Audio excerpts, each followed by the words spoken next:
કાંઈ નથી થયું. અરે વિધાનસભામાં જાય છે. અરે પણ આ ટ્રેક્ટર છે, ટેન્ક થોડી છે. અને હું ખેડૂત છું, કઈ આતંકવાદી થોડો છું તમે મને રોકો છો?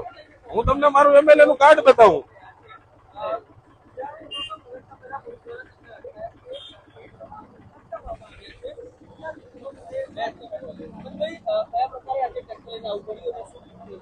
ગત રોજ બજેટ જે પ્રમાણે રજૂ થયું, બજેટમાં ગામડાઓની ખેડૂતોની ઉપેક્ષા કરવામાં આવી અને ખેડૂતોનું ટ્રેક્ટર આજે ખાલી છે.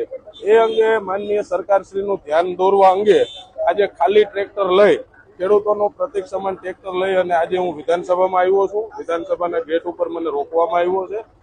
હું અધિકારીશ્રીઓને પણ કહું છું કે આ ટેન્ક નથી, આ ટ્રેક્ટર છે અને હું કોઈ આતંકવાદી નથી, એક ખેડૂતનો દીકરો છું. મારા જામજોધપુર લાલપુર વિસ્તારની લોકોએ મને મત આપી અને વિધાનસભામાં જવાનો અધિકાર આપ્યો. ગામડાને પૂરતા પ્રમાણમાં બજેટ ફાળવવામાં આવે એ અંગેની રજૂઆત છે.